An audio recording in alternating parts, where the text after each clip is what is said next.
ಮಂಡ್ಯ ಜಿಲ್ಲೆಯ ಮದ್ದೂರಿನಲ್ಲಿ ಹಿಂದೂ ಕಾರ್ಯಕರ್ತರು ಎಲ್ಲರೂ ಸೇರಿ ಗಣೇಶನನ್ನ ಕೂರಿಸಿರ್ತಾರೆ. ಗಣೇಶೋತ್ಸವದ ವಿಸರ್ಜನಾ ಮೆರವಣಿಗೆ ವೇಳೆ ಮಸೀದಿಯ ಎದುರು ಹೋದಾಗ ಕಲ್ಲು ಎಸೆತ ಆಗತ್ತೆ. ಅದು ತೀವ್ರ ಸ್ವರೂಪವನ್ನು ಪಡೆದು ಎಲ್ಲ ಹಿಂದೂ ಕಾರ್ಯಕರ್ತರು ಒಟ್ಟಾಗಿ ಸೇರಿ ಪ್ರತಿಭಟನಾ ನಿರತರಾಗ್ತಾರೆ. ಈ ಪ್ರತಿಭಟನಾ ನಿರತರ ಮೇಲೆ ಲಾಠಿ ಚಾರ್ಜ್ ಆಗತ್ತೆ. ಸರ್ಕಾರದ ನಡೆ ಮೇಲೆ ಎಲ್ಲ ನಿರೀಕ್ಷೆಗಳಿತ್ತು ಪ್ರತಿಪಕ್ಷಗಳ ಆರೋಪದ ನಡುವೆ. ಇದೀಗ ಇವರ ಕ್ರಮ ವಹಿಸೋದು ಬಿಟ್ಟು ಸರ್ಕಾರದ ಕಡೆಯಿಂದ ಪ್ರತಿಭಟನೆಗೆ ಮುಂದಾದಂತಹ ಗಣೇಶನನ್ನು ಕೂರಿಸಿದಂತಹ ಹಿಂದೂ ಕಾರ್ಯಕರ್ತರನ್ನೇ ಟಾರ್ಗೆಟ್ ಮಾಡಲಾಗ್ತಾ ಇದೆಯಾ ಅನ್ನುವಂಥ ಪ್ರಶ್ನೆ ಬರ್ತಾ ಇದೆ. ಮದ್ದೂರಿನಲ್ಲಿ ಹಿಂದೂ ಕಾರ್ಯಕರ್ತರೇ ಸರ್ಕಾರದ ಟಾರ್ಗೆಟ್ ಆದ್ರ. ಪ್ರತಿಭಟನೆ ಮಾಡಿದವರ ಮೇಲೆ FIR ಆಗಿದೆ. ಒಂದಲ್ಲ ಎರಡಲ್ಲ, ಬರೋಬ್ಬರಿ 500 ಜನರ ಮೇಲೆ FIR ದಾಖಲಾಗಿದೆ. A1 ಗಿರೀಶ್, A2 ಸೌಮ್ಯ, A3 ರಮ್ಯಾ, A4 ಪಲ್ಲವಿ. ಮದ್ದೂರಿನ ಈ ಪ್ರಕರಣದಲ್ಲಿ 500 ಜನರ ಮೇಲೆ FIR ಆಗಿದೆ. ಮದ್ದೂರು ಟೌನ್ ಠಾಣೆಯಲ್ಲಿ FIR ದಾಖಲಾಗಿರುವಂಥದ್ದು. ಪೊಲೀಸರ ಕರ್ತವ್ಯಕ್ಕೆ ಅಡ್ಡಿಪಡಿಸಿದ ಆರೋಪದ ಮೇಲೆ ಕೇಸ್ ದಾಖಲಾಗಿದೆ. ಸರ್ಕಾರದ ಮೇಲೆ ಒಂದು ನಿರೀಕ್ಷೆ ಇತ್ತು. ಅವರ ಸಮರ್ಥನೆಯಲ್ಲಿ ಅವರು ಹೇಳ್ತಾ ಇದ್ರು ಆಗಬಾರದಿತ್ತು, ಆಗಿದ್ದಾಯಿತು ಅಂತ. ಬಟ್ ಇದನ್ನ ನಿರೀಕ್ಷೆ ಮಾಡಿರಲಿಲ್ಲ. ಪೊಲೀಸರ ಕರ್ತವ್ಯಕ್ಕೆ ಅಡ್ಡಿಪಡಿಸಿದ್ರು ಅಂತ ಅಲ್ಲಿ ಭಾಗಿಯಾದಂಥ ಬರೋಬ್ಬರಿ ಹಿಂದೂ ಕಾರ್ಯಕರ್ತರ ಮೇಲೆ ಒಂದಲ್ಲ ಎರಡಲ್ಲ, ಬರೋಬ್ಬರಿ 500 FIRಗಳು ಯಾರನ್ನ ಹತ್ತಿಕ್ಕುವಂತಹ ಕೆಲಸಕ್ಕೆ ಮುಂದಾಗ್ತಾ ಇದ್ದಾರೆ, ಯಾರ ಭಾವನೆಗಳಿಗೆ ಧಕ್ಕೆ ತರುವಂತಹ ಕೆಲಸಕ್ಕೆ ಮುಂದಾಗ್ತಾ ಇದ್ದಾರೆ. ಪ್ರಶ್ನೆ ಬಂದೇ ಬರುತ್ತೆ. ಕಟ್ ಅಂಡ್ ಕ್ಲಿಯರ್ ಆಗಿ ಗೊತ್ತಾಗ್ತಾ ಇದೆ ಎಲ್ಲಿಂದ ಕಲ್ಲು ತೂರಾಟವಾಯಿತು. 30 ಮೀಟರ್ ದೂರದಲ್ಲಿ ಲೈಟ್ಸ್ ಆಫ್ ಆಗಿ ಅಲ್ಲಿದ್ದಂತಹ ರಾಮ್ ರಹೀಂ ನಗರದ ಮಸೀದಿಯಿಂದ ಕಲ್ಲು ಬರುತ್ತೆ, ಚಪ್ಪಲಿ ಬರುತ್ತೆ.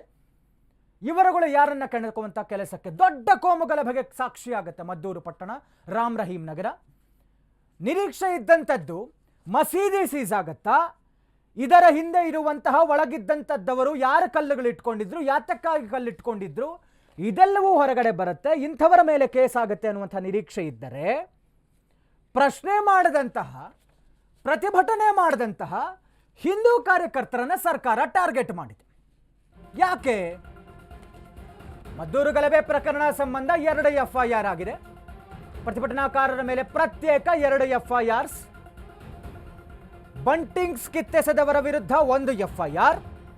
ಕಟ್ಟಡಕ್ಕೆ ಕಲ್ಲು ತೂರಿದ ವಿಚಾರವಾಗಿ ಮತ್ತೊಂದು FIR. BNS ಸೆಕ್ಷನ್ 189/2, 189/4, 121, 121/2, 190 ಸೆಕ್ಷನ್ಸ್ ಅಡಿ FIR ದಾಖಲಾಗಿದೆ. ಇವರುಗಳಿಗೆ, ಸರ್ಕಾರದವರಿಗೆ ಬಂಟಿಂಗ್ಸ್ ಕಿತ್ತಾಕಿದಂತಹ ಹಿಂದೂ ಕಾರ್ಯಕರ್ತರು ಕಾಣಿಸ್ತಾ ಇದ್ದಾರೆ.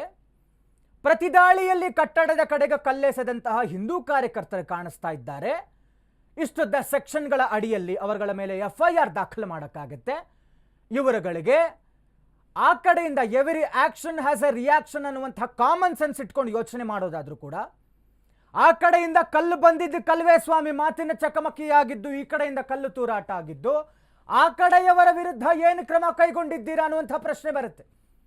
ಯಾಕೆ ಮಾಡ್ತಾ ಇಲ್ಲ? ಯಾಕೆ ಮಸೀದಿ ಸೀಸ್ ಆಗಿಲ್ಲ? ಇಷ್ಟು ಹೊತ್ತಾದರೂ ನಿಮ್ಮ ನಾಮಕಾವಸ್ಥೆಗೆ, ಐ ವಾಷಿಂಗ್ಗೆ ಬರೋಬ್ಬರಿ 26 ಜನ, ನಿನ್ನೆ 21 + 5 26 ಮೆಂಬರ್ಸ್ನ ನೀವು ಅರೆಸ್ಟ್ ಮಾಡಿದ್ದೇವೆ ಅಂತ ಹೇಳ್ತೀರಾ. ಕರೆಕ್ಟಾಗಿ ವಿಚಾರಣೆ ಮಾಡಿದ್ದರೆ ಇಷ್ಟೊತ್ತಿಗೆ ಸತ್ಯ ಗೊತ್ತಾಗಬೇಕಾಗಿತ್ತು, ಯಾರ ಪ್ಲಾನಿಂಗ್ ಏನು ಎತ್ತ ಅಂತ. ಬಟ್ ನೀವುಗಳು ಹಿಂದೂ ಕಾರ್ಯಕರ್ತರನ್ನು ಟಾರ್ಗೆಟ್ ಮಾಡಿ 500 FIRs ಮಾಡಿದ್ದೀರಾ.